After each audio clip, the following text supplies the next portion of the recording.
Robart, you're no longer part of the workforce. Emily, what? What do you mean I'm fired? I've devoted 2 decades to this company under my leadership. For years, I adhered to my principles while working for the company. Then, one day, my husband casually informed me that I was terminated after the passing of my father-in-law.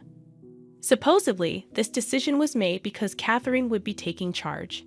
I protested, pointing out that even if Catherine assumed control, the company still required someone to manage accounting. Shockingly, I learned that Catherine's boyfriend was set to handle that role, rendering me obsolete. In disbelief, I questioned the rationale. While I grappled with the news, Catherine arrogantly asserted that I should know my place, especially considering my perceived arrogance as an outsider. With a mocking tone, she added that I should enjoy my newfound jobless life. Upon Catherine's return, I not only felt excluded as a family member, but also unappreciated for the 2 decades I dedicated to the company. My father-in-law, though not one to openly praise, would adopt my suggestions if he believed they benefited the company. However, with Catherine considering me an enemy, I doubted the same would happen under her leadership. I realized I no longer felt attached to the company. Resigned to the situation, I wished Robert and the others success in ensuring the company's survival before deciding to part ways. My name is Emily. I excelled at managing finances, pursued accounting in college, and secured a position as an accountant at a major company. It was during my tenure that I crossed paths with Robert, who happened to be younger than me.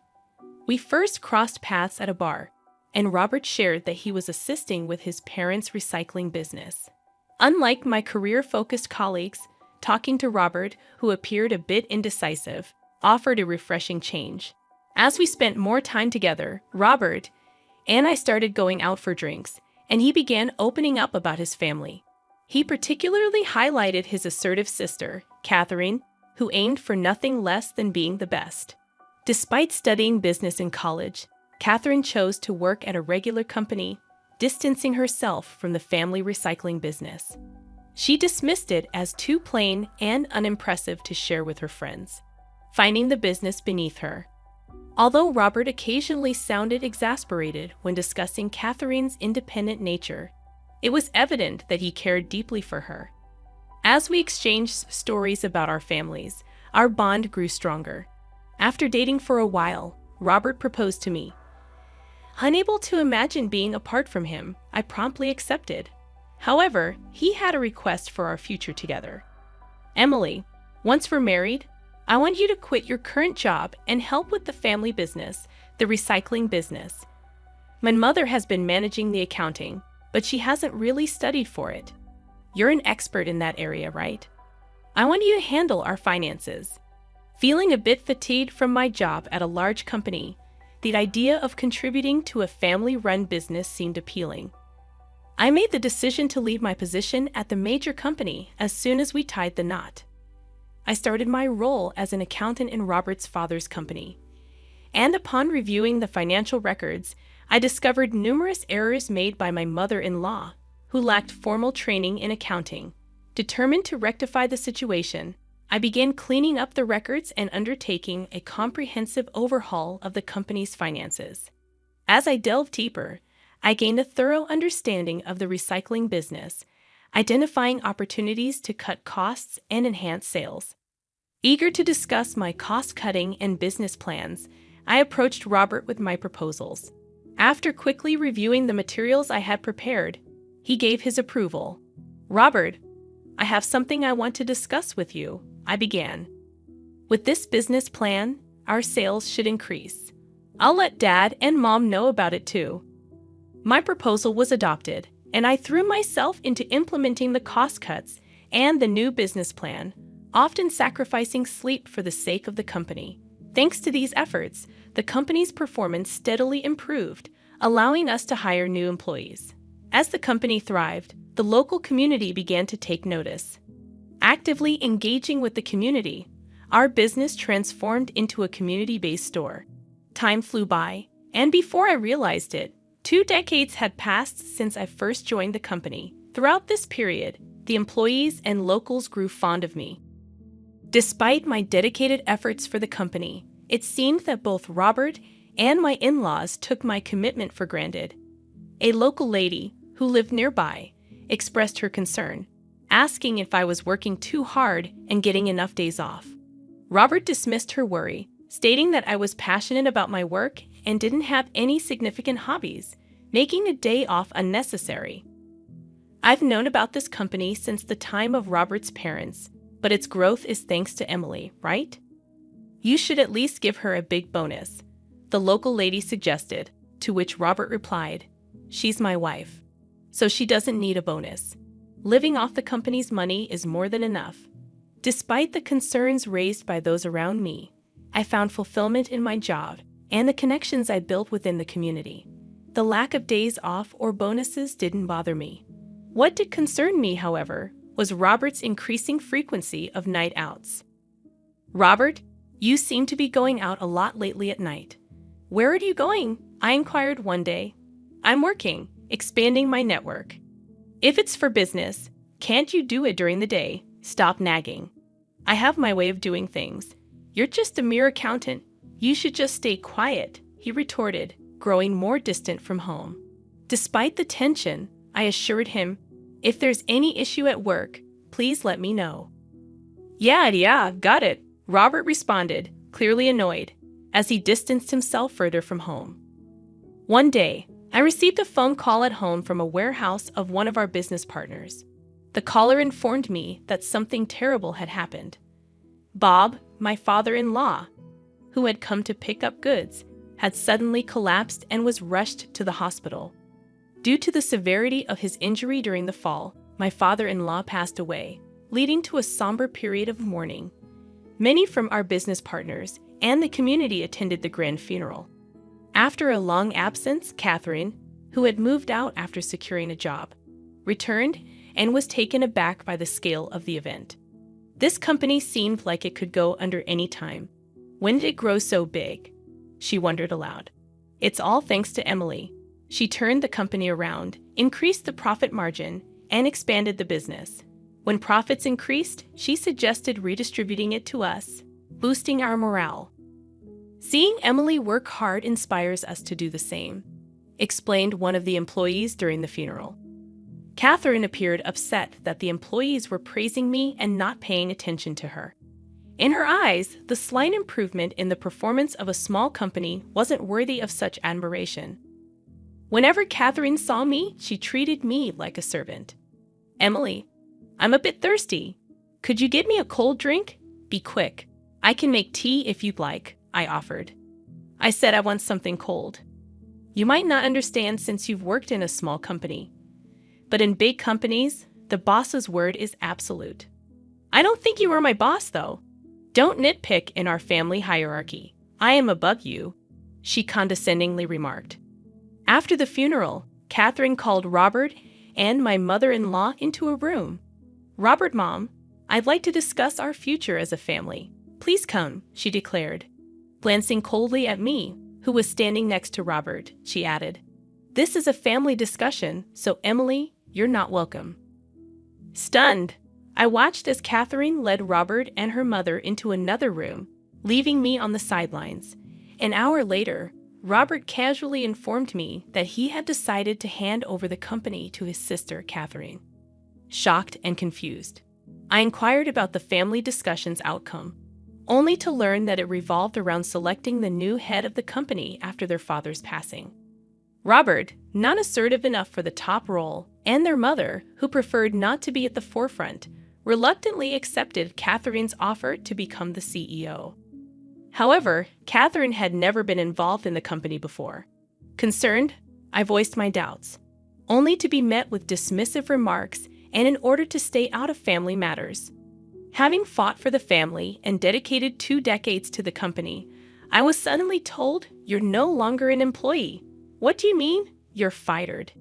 Even if Catherine takes over, someone will still need to handle accounting, right?"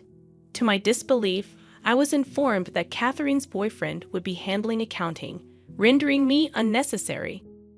Catherine returned, treating me not only as an outsider in the family, but also diminishing my 2 decades of dedication to the company as if it meant nothing. My job was taken away, and the struggles and efforts felt utterly worthless. Despite my father-in-law never openly praising me, he always acknowledged the benefit of my suggestions for the company. With Catherine, who viewed me as an enemy, at the helm, I knew things wouldn't be the same. Feeling no attachment to the company anymore, I decided to part ways. "Okay then, good luck with the business," I said to Robert before starting a new chapter of my life at home after seeing him off. A few months later, Catherine and Robert visited my house, questioning the state of the company since my departure. "Catherine, what's going on?" "What do you mean, what's going on?" I asked, puzzled by their sudden appearance. "Our company's performance has been deteriorating ever since you left." "You didn't hand over properly, did you?" Catherine accused. "I did the minimum handover." "Why do you think the performance dropped?" "Have you been reviewing the monthly expenses?" "You have to properly calculate the difference between revenue and expenses, or else you'll be in the red," I countered. "I've always been doing that. I studied management, unlike you." "Isn't the fundamental problem with the way the business is being run?" Catherine retorted. "Even if everything else is in place, if you're going to say that, then tell us what you've done." I remained silent. Robert spoke patiently. "Emily must be getting bored just staying at home. If you help out the company, I can give you some allowance. So come back." Despite being ruthlessly driven away before, his sudden shift in attitude, wanting to call me back as the business becomes precarious, left me perplexed. I declined, stating, "I don't wish to return to that company anymore." Hearing my words, Catherine flared up. "What? Despite being a full-time housewife, how dare you refuse like that? Do you not care about our family's company?" "You're the one who doesn't care about the company, and I'm the CEO now." "How am I not caring about the company? Weren't you the one who originally said the company was plain and boring? You only took on the role because the title female CEO sounded cool, and you could brag about it. Don't act so high and mighty," I responded defiantly. A few months later, Catherine and Robert came to my house, questioning the state of the company since my departure. "Catherine, what's going on?" "What do you mean, what's going on?" I asked, puzzled by their sudden appearance. "Our company's performance has been deteriorating ever since you left." "You didn't hand over properly, did you?" Catherine accused. "I did the minimum handover." "Why do you think the performance dropped?" "Have you been reviewing the monthly expenses?" "You have to properly calculate the difference between revenue and expenses, or else you'll be in the red," I countered. "I've always been doing that. I studied management, unlike you." "Isn't the fundamental problem with the way the business is being run?" Catherine retorted. "Even if everything else is in place, if you're going to say that, then tell us what you've done." I remained silent. Robert spoke patiently. "Emily must be getting bored just staying at home. If you help out the company, I can give you some allowance. So come back." Despite being ruthlessly driven away before, his sudden shift in attitude, wanting to call me back as the business becomes precarious, left me perplexed. I declined, stating, "I don't wish to return to that company anymore." Hearing my words, Catherine flared up. "What? Despite being a full-time housewife, how dare you refuse like that? Do you not care about our family's company?" "You're the one who doesn't care about the company, and I'm the CEO now." "How am I not caring about the company? Weren't you the one who originally said the company was plain and boring? You only took on the role because the title female CEO sounded cool, and you could brag about it. Don't act so high and mighty," I responded defiantly. Catherine defended her position. "What are you basing those accusations on?" "Your boyfriend, Zach, told me during the handover." "So what? No matter the reason, I saved the company when there was no successor," Catherine asserted. "I believe the current downturn is due to you, Catherine." "What do you mean?" "While I'm at home during the day, I often hear gossip from the regular customers from the neighborhood. They've seen you with Zach out shopping and even traveling during work hours." "That was for business trips," Catherine explained. "In the 20 years I worked there, I never once saw an accountant go on a business trip." Can you tell me specifically which clients you were meeting with? I questioned. Why should I tell you? You don't work for us. Your boyfriend, Zach, is quite talkative.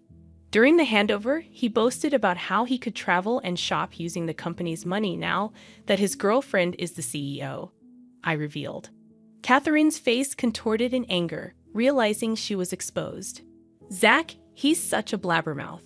Employees won't follow a CEO who appoints her boyfriend as the accountant and misuses the company's funds.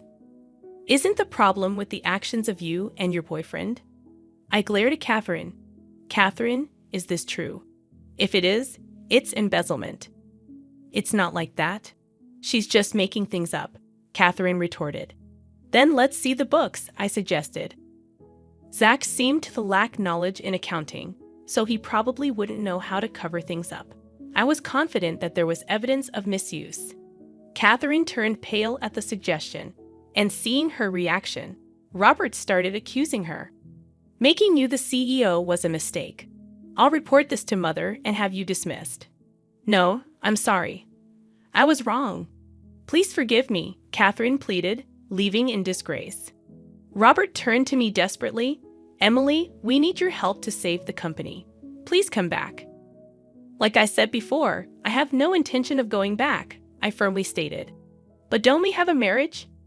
Our relationship as a married couple is over, I declared, thrusting divorce papers at Robert.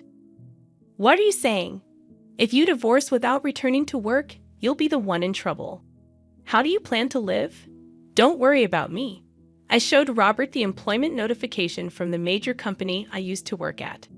After I was fired, I was on a job hunt. I found out that a former colleague had moved to HR. She remembered my performance and recommended me for re-employment. That doesn't mean we need to divorce, Robert protested. There's a reason for the divorce. What I had been worried about. You coming home late since just before your father passed away. So I had a detective agency investigate you these past months and found plenty of evidence of your affairs. I thrust out a photo of Robert meeting with an unknown woman. What is this? An affair is a valid reason for divorce, so I will be demanding alimony from you, I asserted. With undeniable evidence in front of him, Robert had no choice but to agree to my terms and sign the divorce papers and the alimony agreement. With the two documents in hand, I packed up and left our home. Later on, Robert and his mother dismissed Catherine from her position, making Robert the president of the company. At the same time, they fired Zach, and his mother took over the accounting as she used to. After being dismissed, Catherine tried to find another job, but her high expectations made it difficult. Apparently, she's now working part-time and seems to be the butt of jokes among her friends. It seems that Zach was only with Catherine for her money. Once she started working part-time, he moved on to another woman, and Catherine was quickly dumped. With Robert, who lacked leadership skills, and his mother, who had no knowledge in accounting, in charge, the company's performance only declined. Employees started to leave, and the company eventually went bankrupt. Robert and his mother were drowned in debt. I heard Robert's mistress disappeared when she found out Robert was out of money. Robert, who had never worked for a company, could only find part-time jobs and struggled to pay off his debts. He even had to take care of his aging mother, who couldn't work even part-time, leading a difficult life. On the other hand, I regained my old skills and in working competently at the major company. My former colleagues appreciate my return, and I am rightfully rewarded for my hard work. Being recognized and valued for my efforts, I've come to realize once again that the best place for me is where I'm needed. I vow to continue to work hard to meet the expectations of those around me.